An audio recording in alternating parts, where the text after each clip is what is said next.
Good Tuesday night, everybody. Chris McDonald with you. We've always are grateful to have our one and only, the absolute best, Magdalene Rose with us. We call her the Rose, and she is just that to me. Good to have you, kid. How are you tonight? We got such an important subject to talk about. I'm really excited to talk about what we're going to discuss with you tonight. But it's so good to see you. How you doing tonight? I'm good, thank you. Good. I keep calling you a kiddo, and when I saw you this summer, you've grown. You've grown up, and that baby is precious as can be. And we just appreciate you. You know that. And listen, I want you to sort of sum up. We want to talk tonight, and folks, I want you to.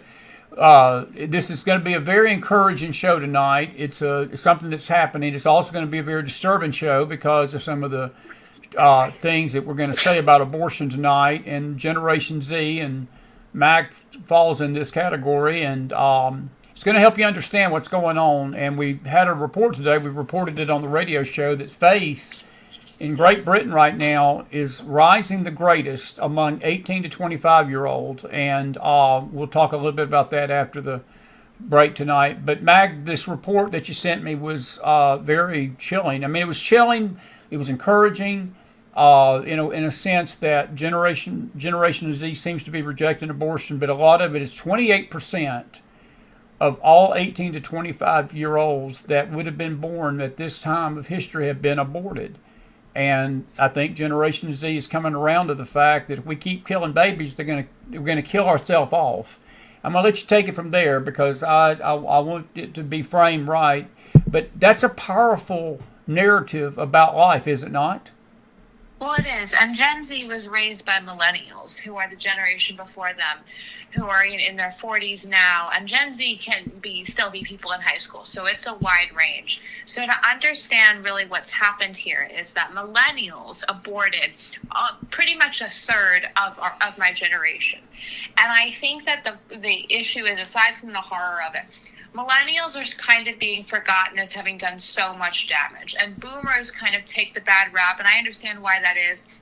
But the millennial generation, who were very much involved, for example, in the 2012 race, a lot of them voted for the first time for Obama in 2012. Millennials were raised on an idea of narcissism and getting whatever they want. They were the first generation that really had technology. It was integrated into them. And millennial women, over and over again, according to all data, are some of the most unhappy people in America and really throughout the world. It doesn't matter what race they are. It is just that they are unhappy. And I think the reason for that was they were in the girl boss culture, which was influenced by shows like Girls on HBO Max and other things like that prioritize not just work, because I think you can prioritize work and have a great time that and be really ethical, but it prioritized hating men, putting down families, putting down women who wanted to have a family and work or just have a family. And that toxic culture created a situation where a third of my generation was erased from history because of selfishness. That is a staggering figure, isn't it not? You're talking millions. Yeah, are you not? Hundreds of millions. And I think that what's even sadder about this is millennials know what they did and they don't care. There isn't this sort of outpouring of horror about what they did. Generations can have done something horrible and then realize it in retrospect and understand the impact. That didn't happen, and I think that makes it even more dangerous for how they're raising Generation Z, because they're still supporting abortion on that level. Do you see a trend in your age group, though, that is coming around to this fact that what I said at the beginning, if they don't come to grips with the fact that life is imported in the womb, that baby is representing them in many ways, that their generation may not have even existed? And is that registering on Generation Z? Is that getting lost? Or how do you see that from your perspective in that generation? I don't know if it's specifically abortion. I think the things that radicalized Gen Z were more things like the housing crisis in 2008, which many people in my generation, I knew some of their parents losing everything. It was that. It's the terrible economics. It's 9/11. So my generation is a generation that operates in constant suspicion and fear. Millennials operated in sort of like laissez-faire hope and optimism. They operated in that kind of mindset. My generation is terrified all the time. And that's earned because we're the generation of school shootings and 9/11. We've never known a world that wasn't terrified of terror. And I think that for a lot of us also, terrorism was at its peak when many of us were in high school from 2013 to 2017. So I don't know if it's necessarily a rejection of abortion. I think it's a rejection of liberalism, because liberalism is inherently unsafe. When you do that, you have an increase in family units and you have much less of a desire for abortion. I think anti-abortion sentiments in my generation are a byproduct of a conservative generation that was radicalized by things like the housing crisis and 9/11. Do you see a lot more of your age group staying together and getting married too? I mean, do you see that carrying over into traditional marriage values too, and not just not live? And I hate to use, I don't want to use a slur about this, but we call it in the South. My dad had term for it, shacking up. And it's wrong, and people should not do it. It's sinful, but they shouldn't do it anyway. And because the child deserves a mother and a father, and they need to be wed in holy matrimony. Do you see your generation taking more thought to that and getting married and doing the right thing by the child? Because that child does not need to come into this world in a situation where there's no commitment between the mother and the father, because that leads to abandonment eventually if something goes bad. I think there is more of a focus on it, but I think that the core of it isn't necessarily family values. I think it's that my generation, Oops, we just lost Magdalene. Hang on just a second. There she is. All right, we just lost you, kid. I think that dropped. That's all right. I figured my granddaughter probably did that or something. But it's okay. Keep going. You were going on a roll. Keep going. I think that my generation dislikes the breaking apart of things. Millennials also were very heavy into divorces. So even if they got together and they got married and everything, they're a generation that just divorces. I mean, they don't care. They have very few sentimentality about it. So my generation has the majority of us really have lived in like split houses and split communities. There was never any continuity. There's very little stability. When you raise a generation in fear of school shootings, in fear of global terror, and in fear of economics, and there's no safety at home, you can't be surprised when people either look for escapism through drugs or things, which is a massive problem in my generation, but also when they cling to any kind of stability. And I think Democrats are really frustrated because they don't understand why my generation is so conservative, because they're not willing to hear that an entire generation of young people is living in constant fear. When you saw that report, just from your personal view, how did you feel about that when you saw that? You know, a third of your generation, buddy, that's a lot of kids. I'm just sitting there thinking of that.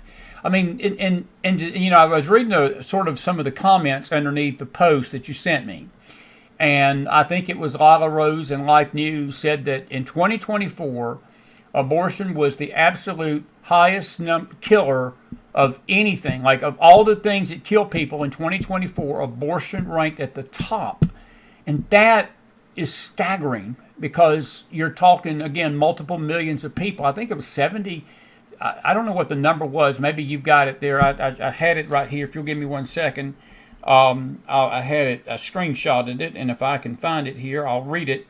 I need to get my glasses on. But I want to read you this. I'll just, let me turn the phone this way and read this to you. Life News says abortion was the leading cause of death worldwide, not just the United States, but worldwide in 2024, killing 73 million people. Mac, when you get down to it, that's the total number of deaths that we had in all of America from 73 till the last time they did the figure, probably right before Roe v. Wade was taken down. So the last 40 to 50 years of this combined is what people died of abortion from worldwide last year. That's shocking. Yeah, I mean, it is shocking, and I think it's also because abortion's being used as birth control, which even feminists at the time when Roe v. Wade first went into effect didn't want to have happen, but it has happened, and I think that it's going to continue to happen, also because abortion has become a strange thing to be proud of when it shouldn't be. Abortion shouldn't be something that you celebrate, that you hold in high esteem. It is that increasingly, and I don't think that's going to end, because that's sort of the last thing feminists are holding on to, being proud of their abortions. I don't know if you heard it today, and I was like the left. The left is a bunch of I don't know what the word is. I think Mark Levin used not Mark Levin, maybe it was somebody else I'm thinking of, but they made the term famous. Liberalism is a mental disorder. I literally heard Joy Reid today say one of the most racist comments that she could ever make, and she said that basically white people are smart because they have stolen ideas from the black community to make the world better. Now, if Magdalene Rose or Christopher McDonald got on a podcast or a show, okay, and we said, okay, that the black community was smart because they stole ideas from the white community. Do you not think that me and you would be on right-wing watch tonight and probably have protesters outside our house ready to burn our houses down for being racist? Joey Reid says it, and the left applauds her for that. From your generation's standpoint, is this country racist in the eyes of Generation Z? I'm just curious how they view this. We're really not. And I think that it's very sad because I think peak race relations in many ways was the 90s and early 2000s, where people just didn't care and it wasn't really a point of discussion. This all started when Obama ran for president, not because he was black. Nobody, that's not what happened. Because it became a thing because David Axelrod, and he has admitted this freely, he knew that Obama was weak on policy. They needed to create something that would supersede Hillary Clinton's girl boss era of it finally being her turn and all of that. And the only way to do that was not only to brand him as a black candidate that could be acceptable to suburbia, but also to shame white people into voting for him because they had white guilt. Axelrod is the architect of a lot of the horrors that we're dealing with right now. And oftentimes people dismiss the role that presidential strategists have in things. But those strategists literally hold the future of the country in their hand, and it's a life or death situation. And when someone like Axelrod, who's brilliant, who has the power and influence, is successful, they set us on a collision course for 20 years from then of constant racial unease. This is why it's so important the Republican Party have great political strategists. If they don't, then they get cut down, and people like Axelrod start the fire of racial division. Totally agree with that. I know that we may not believe this out there watching some of these TikTok videos of these kids scream racial epithet and kill the Jews and, blank Israel and blank whites and blank cops. But overall, do you believe that that's what we're seeing on the internet is a small portion of Generation Z, or do you think that's pervasive, or is it just that the social media is so blatantly in our face that it gives us that impression? But do you feel like that's the attitude of most? I think that Gen Z is very much unracist. I think what Democrats are showcasing is a hatred and a distaste for being told that we are less, or we should feel less than everyone else because of our race as white people, Asian people, Indian people, all of those people in those groups. My generation of young men does not care if you think that they're racist, because young men are so completely hurt in this country, no matter their race. They don't need to then cater to the left wingers. And this started with millennial men. So millennial men figured out that they could be accepted into culture and society if they were very much feminists, if they were willing to go along with anything millennial women said, if they were totally submissive and took out the man bun caricature of men. That's when that started, really. My generation of young men, they don't care about that. They're hyper masculine. They're hyper focused on that. They don't want to deal with anything left wing. And that's why if you also look at the statistics of young men and women in this country, regardless of race, young men are over 10 points pro-Republican on pretty much every issue, and young women are not. But the gap is closing because although young women tend to lead in dating, at some point you have to realize that the majority of men around you all believe one thing. And I don't think young women are as attached to being girl bosses as millennials. Millennial young women would have died on the hill. Gen Z young women won't.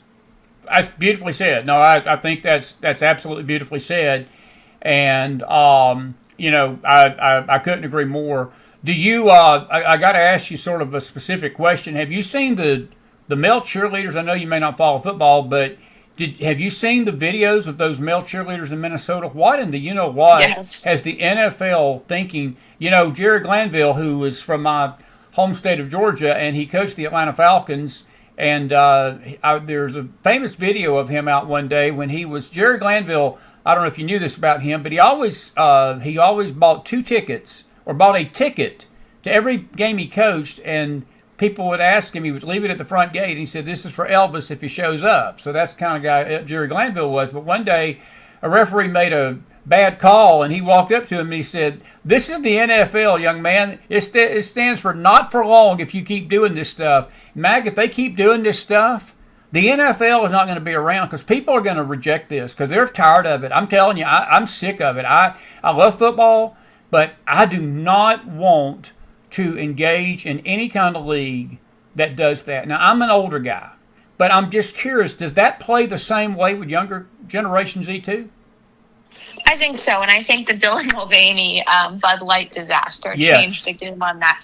Because if you remember, like when Dylan Mulvaney, that issue happened, that controversy happened, it was the biggest thing in the world was the transgender movement and all that. And that all sort of disappeared.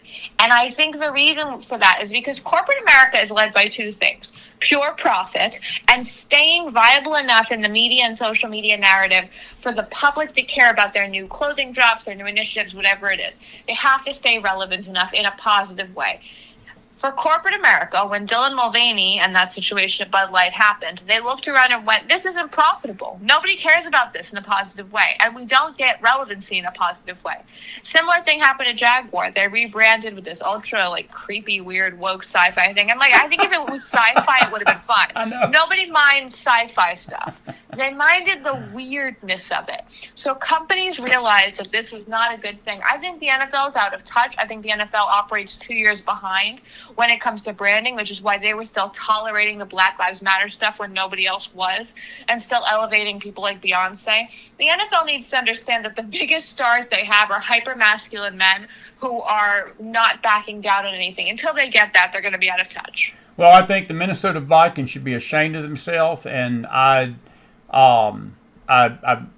know folks that are tied to that organization, and I absolutely just am shocked that that organization would shame itself the way they did. Now, if they want to self-induce suicide, I had a meme. Jason Miller sent it to me. I'd already seen it today, and I'll have a little joke on that later. But I will tell you, it's a low point. I thought the NFL shamed itself pretty bad with the Michael Brown situation when those Los Angeles Ram players came out of the tunnel throwing their hands up like, don't shoot, hands up, don't shoot, hands up, don't shoot. That turned out to be a lie.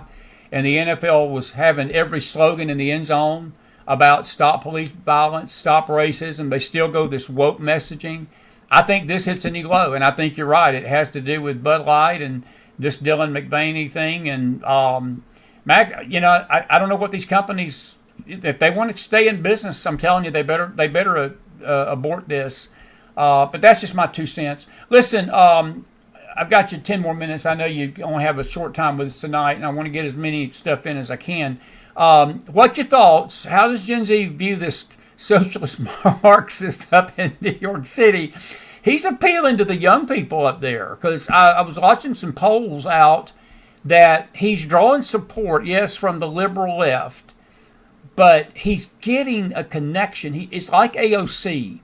Doesn't have a good idea in his body, but Mac, he's connecting with these kids and these youth.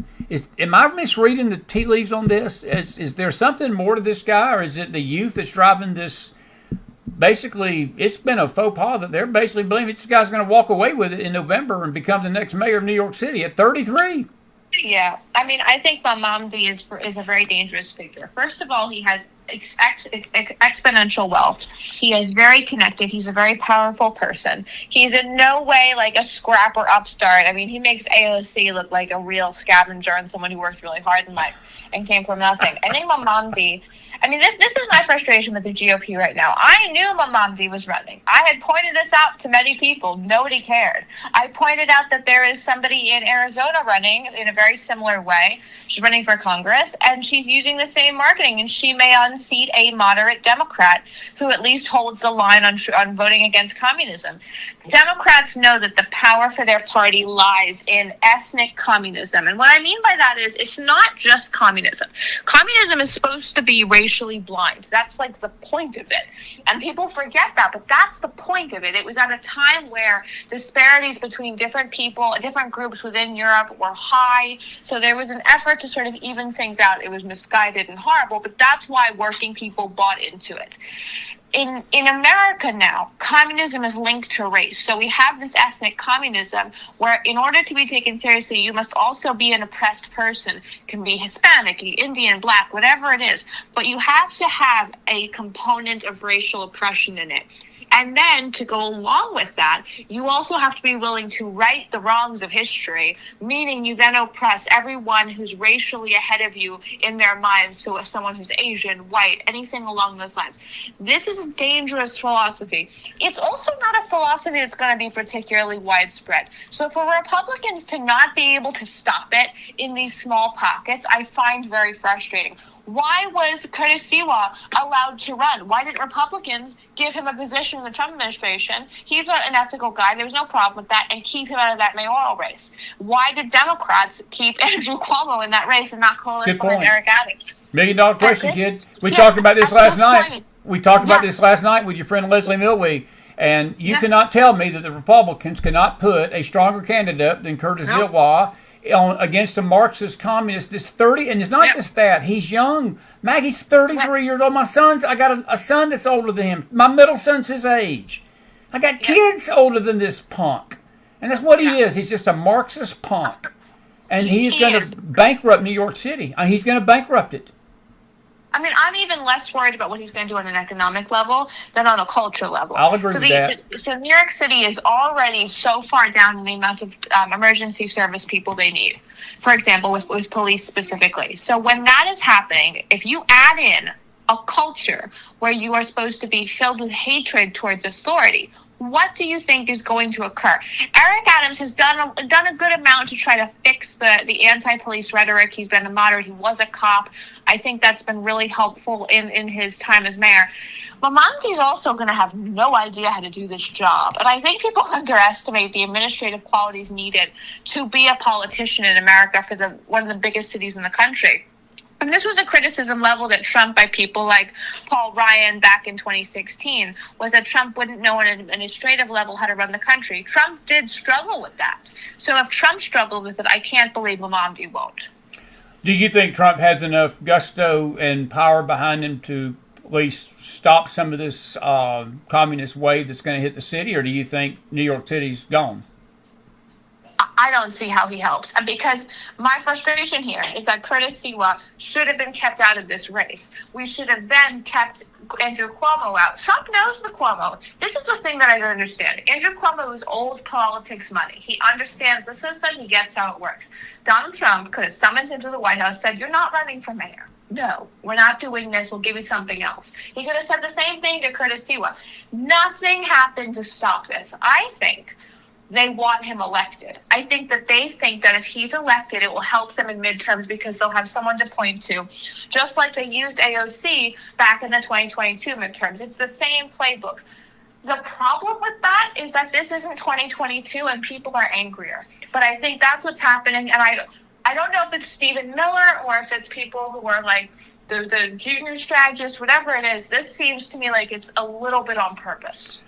You know, I haven't heard anybody frame it that way, but I give you a tip of the hat, and I think you're onto something. And I've been sort of feeling that too, but I didn't really know how to phrase it as good as you just did. And I'm not going to disagree with that. I believe that it is very deliberate. You cannot tell me again that the Republican Party cannot put a better candidate up against this kid than this guy, this Curtis Sewa or whatever his name is. I sometimes I forget his name. That's how unimportant he is, and I don't mean that disrespectfully to Mr. Sewa, but Mac, he's got no traction, none. There's no way in where he's going to get elected. Neither is Adams, and neither is Cuomo.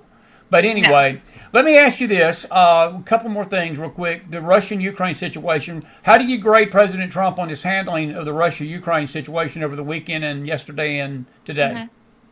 I think he did a great job. I really dislike Volodymyr Zelensky. I think that he's a con man. I think he's gotten way out of hand. And one of the best moments in American foreign policy history was when our Secretary of State, Marco Rubio, was being interviewed by Bret Baier, and he said the president's very frustrated with Zelensky. He says one thing to the media and one thing to the vice president tonight, and he just told the truth about what it's like to deal with him. And he said it in such a calm manner, but he was serious. And I think that really is what it's like on a daily level to deal with Zelensky. Ukraine is not winning this war. They're not. That's right. Never going to happen. That's right. And it's You're okay. right. It's okay to admit it. And the only reason they're even competitive is because we're funding them. And I think in a lot of ways, Putin's being very nice to us because we are funding a proxy war against him by continuously funding Ukraine. I mean, Putin having patience to talk with us, I think, is a nice thing when we're doing this to him. So if that's the case, I just don't see how Zelensky thinks he's going to get out of this. And for him to bring the European leaders was ridiculous. Everybody who knows Donald Trump knows the only people that could possibly shame him into anything is the British royal family. He cares about what they think about him. I think if Queen Elizabeth called him and told him to do something, he probably would have done it. That's the group of people that he cares about. The same thing with the King and Queen of Spain. So for him to bring, like, Macron, like, nobody cares what Macron thinks in America anymore. Nobody cares what the German chancellor thinks, and nobody cares about what Stammer thinks, and nobody cares ultimately about what the EU thinks. The only person at that table, and I had to laugh, I know you saw the video with her rolling her eyes when the German chancellor was talking, was Meloni of Italy, and Trump praised her for that. But anyway, do you see him getting both these parties, though, to the table and getting an agreement? Because, Mac, over 1 million people... I'm going to go back to our subject tonight about life. I think that one thing that's driving Trump, and again, I give him a lot of grace for trying. I give him a lot of accolades for trying. I don't expect miracles because he's not dealing with two fair brokers, but I'm with you. I was very proud to hear it just come out of my goddaughter's mouth that you feel Zelensky's a con. Because you can't get the media to see that, Mac. You can't get the right to see it. You can't get people in intelligence agencies to see it. It's all over Facebook. You know, it's amazing. I've never seen nobody post a Russian flag. They're always pushing Ukraine flags, and I don't know if they don't get the memo, but the Ukrainians are just as communist as Russia is. I mean, they're not freedom fighters. These people are communists, and they're Marxists themselves. And they extorted the American taxpayer for tens of billions of dollars during the Biden years as extortion money to keep quiet about Burisma. But I'm with you that he is the con man. But do you think Trump has any prayer of getting these two individuals to a table and working this out? And speak for not just yourself, but speak for Generation Z in general. Is that something that Generation Z is even following? I don't think they're following it. I mean, he has a chance of doing it if he accepts that Putin's going to probably get everything he wanted. Well, that's true. And this is something people don't want to hear. Putin is going to get the majority of what he wanted because he runs Russia and Zelensky runs Ukraine. And you cannot expect Russia to fold to Ukraine. I mean, the basics here were very frustrating because when Russia invaded Ukraine and Biden and that Secretary of State that he had, Antony Blinken, were perpetuating this idea that somehow Ukraine was going to rally from the ashes and defeat Russia. I mean, everyone knew that wasn't going to happen. But yet, the sort of PSYOP game they played funneled hundreds of billions of dollars, over $1 trillion now, into supporting Ukraine with our military gear. Exactly right. On the heels of the collapse of Afghanistan. Exactly right. So if you're Donald Trump now, you know that you can get Putin to stop the carnage, because Trump doesn't like the carnage. And I think that that's an important point. Just because he doesn't like Zelensky doesn't mean Trump supports what Putin is doing. He doesn't like the carnage. He's never liked when young people are killed. It's not about... So, I'm with you. Keep going. Yeah, so with that, I think that if he goes in and says to Putin, you're probably going to get the majority of what you want, but then you have to stop. Because if you continue, then we get into Poland, we get into Hungary, we get into the NATO areas. That's the danger point for Putin. Putin has to decide if he wants to just take the land he can take, or if he wants to get involved in a fight where Poland and the United States are involved. In that case, he will not win. Is Trump winning? His approval rating went up tonight. Do you think that Trump ultimately, where does this end? In other words, what is the breaking point that you see where he just finally walks away? Is this his last hurrah? Does he keep fighting to stop these two from killing each other? What's your opinion on that? I mean, how long does this draw out? Weeks, months? Does Trump have an end game, do you think, or what's your thoughts on all that? And Pete Hegseth, too, and Marco Rubio. Yeah. Marco Rubio deserves a lot of credit for what he's done. Look, I think Marco Rubio tonight, I'll go on record, of all the cabinet people in that cabinet, I give the highest kudos to Marco Rubio and RFK Jr. for being courageous, standing in the face of his dim buddies, but doing the right thing for the country. But Marco Rubio is turning out to be one more Secretary of State, probably the best we've ever had. This is my generation. I'll leave it at that. Well, I think that at this point, Trump has to decide what he's trying to achieve. I think he should try to achieve Putin locking himself into not going further near NATO territories. That's achievable. Putin doesn't want to be in war with the United States, certainly not after a depletion of the last 2 or 3 years from him going after Ukraine and all the other conflicts he's had, and the fact that Ukraine has now started to heavily try to attack the Russian homeland. I mean, this is the kind of thing that Putin thinks about. The flip side of that is Trump's cabinet doesn't care for Zelensky. And if you're going to have one country fund your war against the other one, you should try to make those people who sign the checks like you, or at least not despise you. That's so true. And when Marco Rubio sits there and goes, I just can't speak to him, he just lies. He tells the BBC one thing and me the other thing.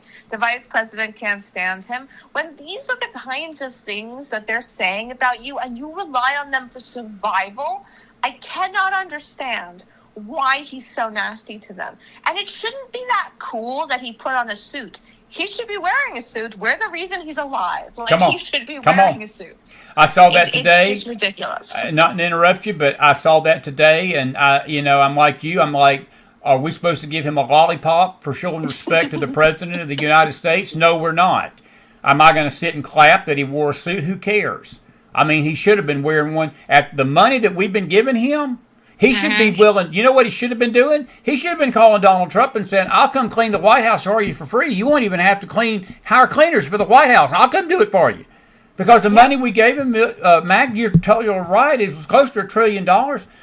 My dear, that's staggering money. Our national debt ain't but $12 trillion. I mean, we were giving him almost a 12th or a 10th of our GDP. Goodness. Yep. And he's running his mouth to the BBC about how we're talking to him in meetings. I mean, this is the kind of arrogance, though, that causes wars. And I think this makes it a lot clearer why Russia invaded. Not because Ukraine deserved it in any way, but because Zelensky refused to accept reality. We had Antony Blinken, a failed Secretary of State, one of the worst in modern history, saying to Zelensky in 2021, you have to prepare yourself adequately because Russia's coming. Zelensky dismissed it. This went on even into 2022. Then Russia invaded, and all of a sudden Zelensky was like, send me your weapons. And I think for Zelensky, Ukraine has done itself a great disservice by keeping him in power. And I do not believe that the Ukrainian people want him in power. I do not think it's true. I think that there is quite a bit of coercion, and there is sort of tormenting of people who object to him. Zelensky is the president of a country that's main export before this war was surrogacy, because white couples could pay for white surrogates at a much less high cost than in the United States. That was their main export. When that's the case, you cannot convince me it's a country filled with ethics. My friend, you couldn't have said it better, and I'm with you there, and I think it remains to be seen who we back in this. And I think you're right about something you said a while ago, and I want to highlight that as we wrap this up. It's not that Trump's a big fan of Putin, as the media tries to make him out to be, but he is a big fan of peace, and he is a peacemaker. He wants to end this carnage. Look, whether the media wants to give him credit or not, there's been 7 conflicts, Magdalene, that he has had a direct hand in of ending just in the first 6 months of his presidency. Some of these conflicts and wars have been raging for 30 years, 40 years. And he has systematically, through diplomacy and probably some carrots on the stick, certainly, to get these two parties, get these nations together and say we're going to stop killing each other. You got to salute that. I mean, I don't care what age you are. That's noble to me. That's noble. And I just wish him the best, but I don't know if Putin and Zelensky want that. And I think there's enough warmongers. I'll let you speak to this and we'll wrap it up on this. Do you think the warmongering elites of Europe and the warmongering elites in America are going to let this happen? Or do you think that there's going to be enough resistance that they just salivated this death? It's a death cult. It's literally a death cult. It's like the abortion industry. It's like the child trafficking industry. It's like the Hamas hatred of Jews. They kill Jews like it's sport. I think it's just a death cult, and there's such forces of evil that are over this world and nation tonight that if the world's not bleeding and somebody's not getting killed, they just don't enjoy it. They want it. They want to see death. Am I right? I think that's true, and I think that Europe is also in a very strange position because Donald Trump would never, ever have done what the European leaders did. Can you imagine Trump sitting in front of the desk of the Chancellor of Germany? It would be ridiculous. No. He would never do it. He wouldn't have done that. He'd say, I'm the President of the United States. I am not doing this. I represent the most powerful country in the world. The idea that you are the president of a nation and you sat in front of the desk like a child and you were being reprimanded by the principal is humiliating.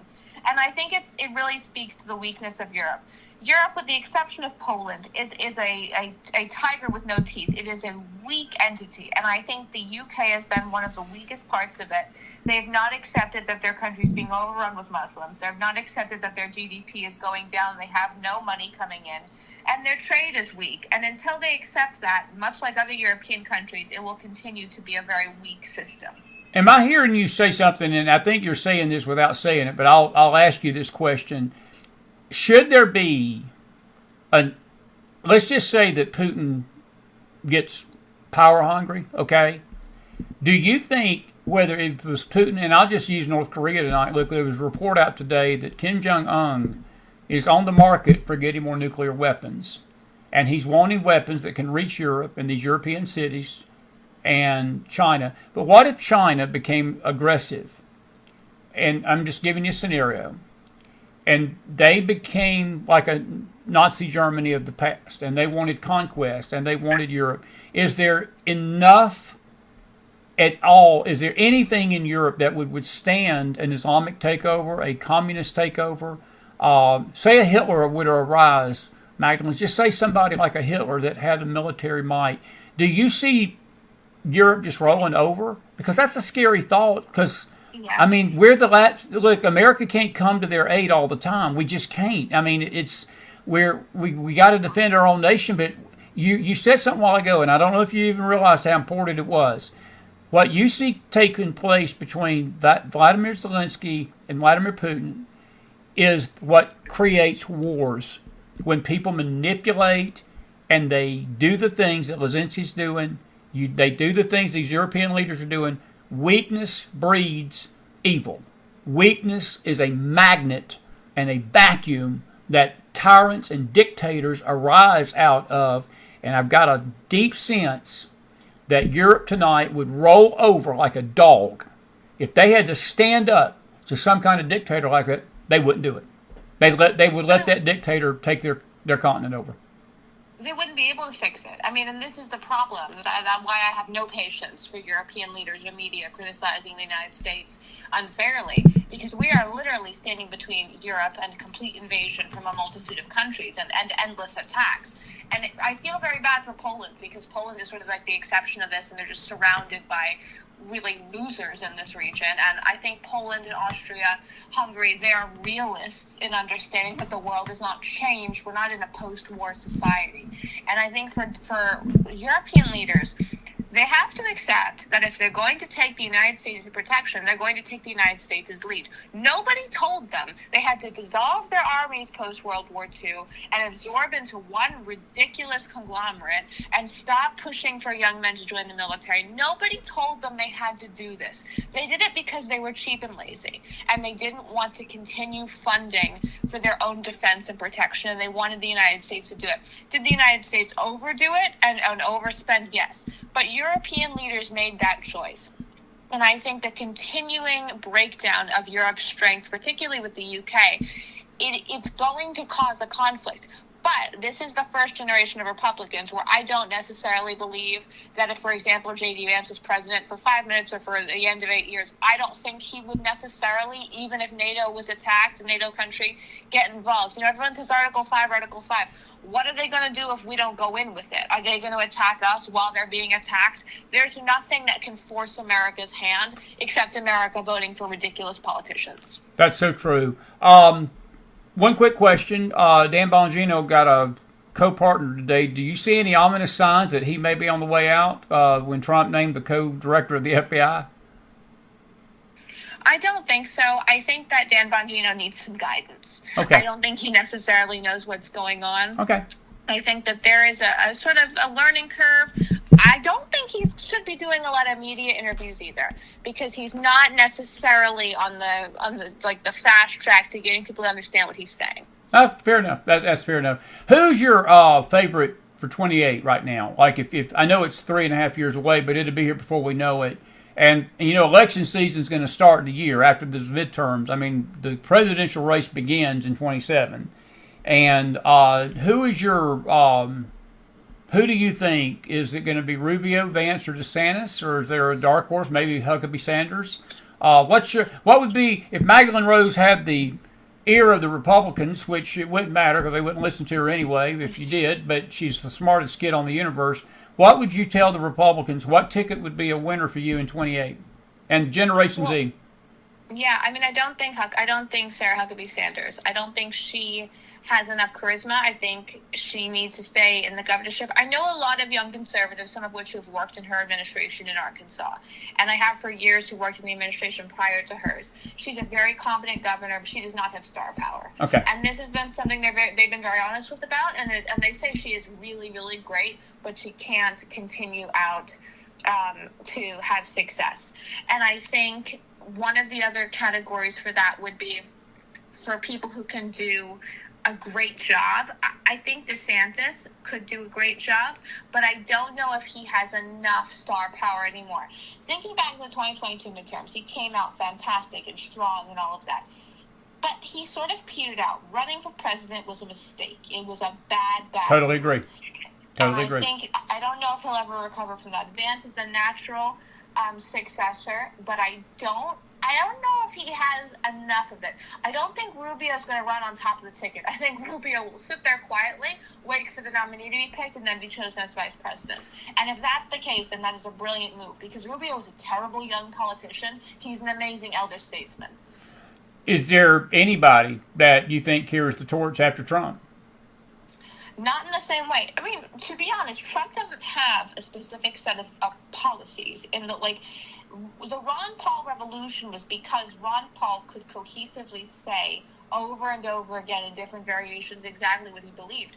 Trump doesn't have that. So to carry the torch for Trump just means you have to be aggressive and honest, and you have to be brutal in what you do.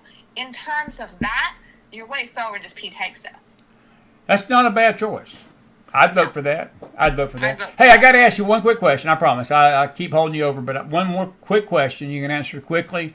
We'll probably discuss this with you next show. What in the world's happened to Candace Owens in your mind and Tucker Carlson? They're two of the biggest social influence medias out there. And Magdalene, no matter how people slice the bread, wrap up the dog, put a bow on it, try to justify what they're saying, try to make excuses for them, they have turned rabidly anti-Semitic. And all this junk, Margie Taylor Greene, Matt Gaetz, they're all using the same talking points, and they hide behind this idea, well, we're not against Israel, we're just against the Israel lobby. Well, you can't have it both ways. The Israel lobby is Israel. Israel is not the great Satan. They're our only friend in the Middle East. And they're not only the only friend of the Middle East, they're a biblical nation in the Bible that's only mentioned 767 times. And Jerusalem's only mentioned 600 times in the great Word of God. So there is a uniqueness to that nation. Why has Candace Owens died on this hill and Tucker both that they have to spew this hate? Because that's what it comes across to me as. Now, I've got a little sensitivity about it because I'm a Bible teacher. I'm curious, how does this play with Generation Z? And I'll let you go after this. What's your thoughts on that? Well, I think Candace Owens is a despicable commentator in that she lies and she peddles misinformation. And this has been going on for years. The frustration I have is that Candace Owens was always like this. It was just that she was also super MAGA. So people didn't understand. There are a lot of us in the young conservative world who are like, that woman is an anti-Semite. Like, does nobody care about this? And we were sort of dismissed about it, and nobody paid attention to it. I think it's odd that Candace Owens and Tucker Carlson have all the time in the world to blame Jews for everything. They have the time to interview people and go on missions and put together all this content.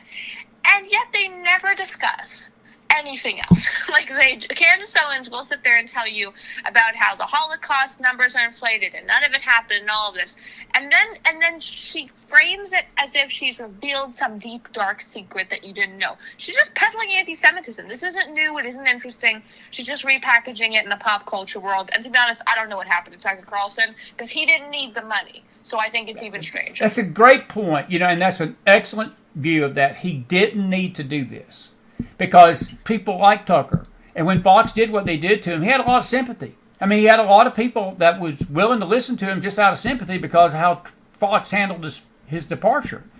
And he's blown all that, Magdalene. He's blown all that. And, and I was just, did you see the interview with the nun? Did you see that? What did you think of that? Well, it's nonsense. And there were a lot of questions about who that nun is. And I don't understand why Tucker's doing this. Because he has the money, he has the prestige. It is completely possible he has become a true anti-Semite. That is so and that's true. something people don't want to hear. That he could just be an anti-Semite. Yeah. Buddy, I pat you on the back, hug your neck. I'm with you, 1,000,000%. I'm telling you, I am. Listen, I know you got to go. Thank you for being with me tonight. I'll be in touch with you this week, okay? Thank you so much. You be safe up there where you at, hon. God bless. Much love. Magdalene Rose, everybody. Put some fire in that house for that kid. I tell you what.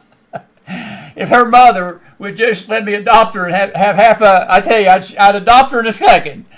If her mother would let me. But she's got a great set of parents. But I love that kid like my own. I swear, she's like a daughter to me. I mean that. I know you.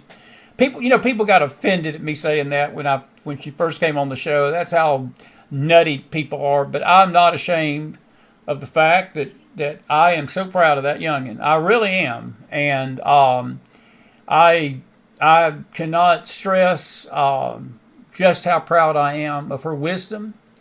And I learned something tonight just listening to her. It just made me think about some things, look at things a little differently, and that's why she's Magdalene Rose, and that's why we're glad she's part of the McFiles family.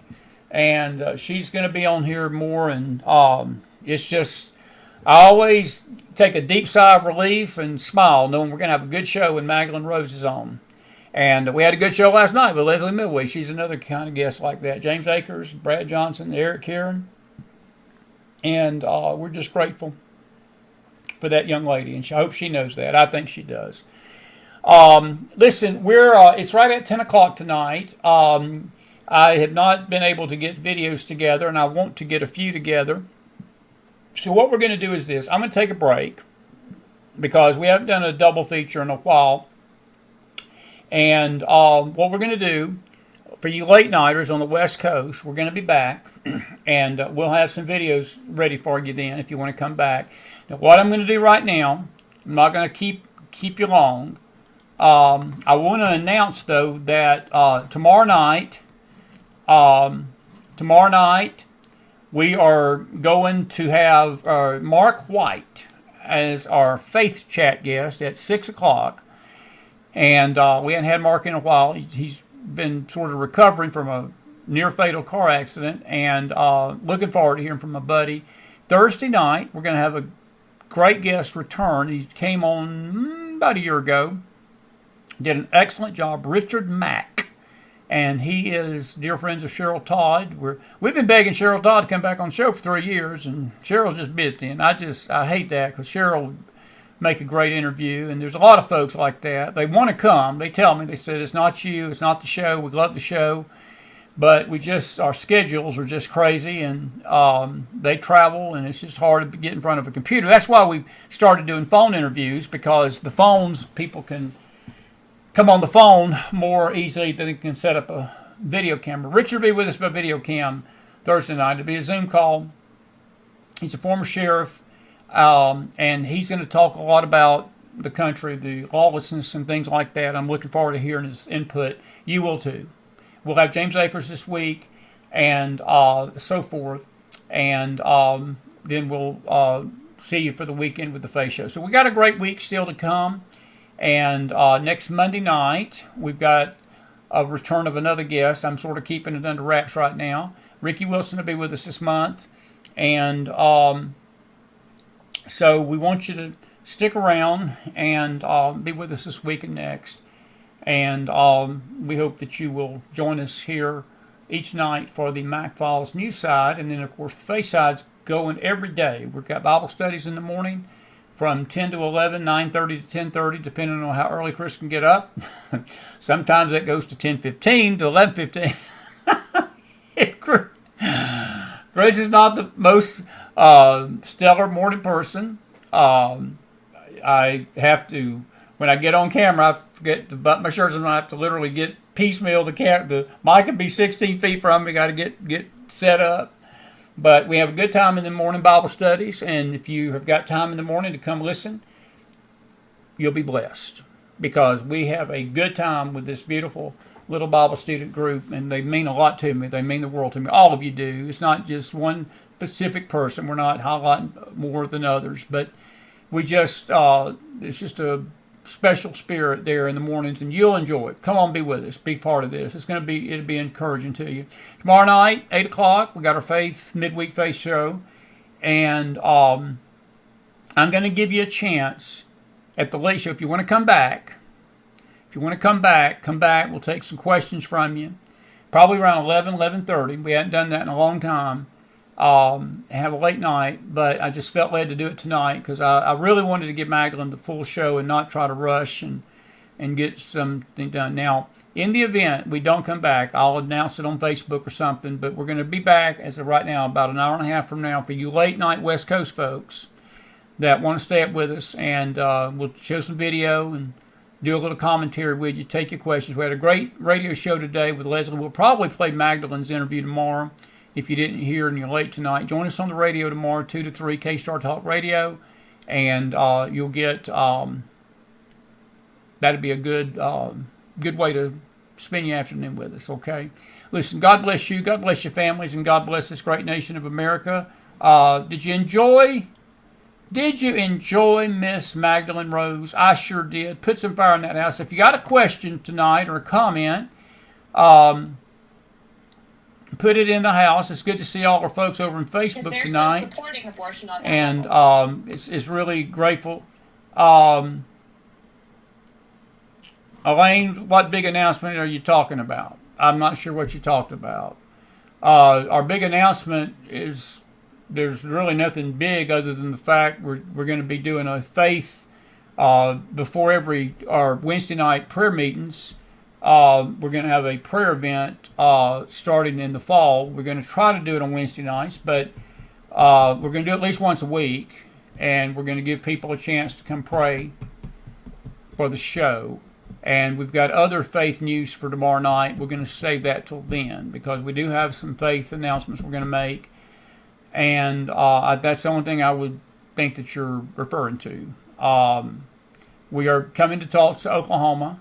As of now, we'll be at the weekend after Labor Day. We're trying to finalize this location. They're sort of dragging their feet on getting this information, and it's getting late in the game, and I want us to be able to announce the location for you, but we've already had people out in Oklahoma tell us they're coming, Kansas and Texas area, and we really would love to get down to Dallas and the Fort Worth area, and also down south in Houston maybe again. And then Nashville, Tennessee, we're looking at you. We're looking at Indianapolis, Indiana. And we're going to come back to Florida at some point. It'll probably be in the fall. But in the mid part of the fall, we're headed back to see you guys in New England. And that would involve you in Salem and also you in Long Island and New York City. Probably closer to the city this time around. But we're looking forward to coming back and having a great time of fellowship with Bible study and prayer and communion. But I'm assuming, Elaine, that's what you were asking about. But it's more faith-related than news-related tonight. But anyway, come back, be with us at 11:30 tonight.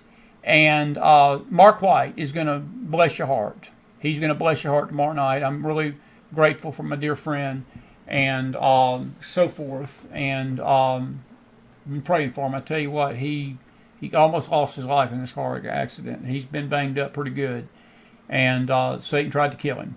But we're grateful he's going to be back with us tomorrow night to share with some. He's always on fire. There's no telling what he'll say. I mean, he gets going. I just let him go. He's one of those guests that I just sit back and and listen and smile and say a few words at the end. We tell you good night. But he'll be with us tomorrow night. All right. That's all I got for right now. God bless you. God bless your families. God bless this great nation of America. God bless Donald John Trump. Our prayers for the Russia-Ukraine situation. And pray for each other, folks. Cleo, just remember her family tonight. I see Stephen Finahoyd out there tonight. He's having some back issues. Please remember Stephen. And we'll pray for the sick tomorrow night, as we always do. Please remember the McDonald Turnage family continually. We're still, my cousin who lives out in California went back today, and it's going to be tough on Aunt Sylvia because the kids are, Andy's going to try to stay with her as much as he can, but her and my uncle was married 67 years, and when you're married that long and that person is no longer there, it's going to be tough. And I told her that before I left her Saturday and hugged her neck. And just pray for the Turnage family if you have so a desire to pray. And remember us as well. Listen, God bless you out there. I hope you enjoy the show tonight. I tell you what, I'm so proud of that kid. Put some more fire in the house one more time for her. I'll see you back here late with some videos, commentary. There's a faith movement on in Britain right now. We're going to talk about that on the late show tonight. We talked about it on the radio today. We got a few thoughts about that. We'll take your questions and so forth. Until then, McDonald out on a Tuesday night, at least for now. And we'll see you back here a little bit later. We'll see you back here just a little later.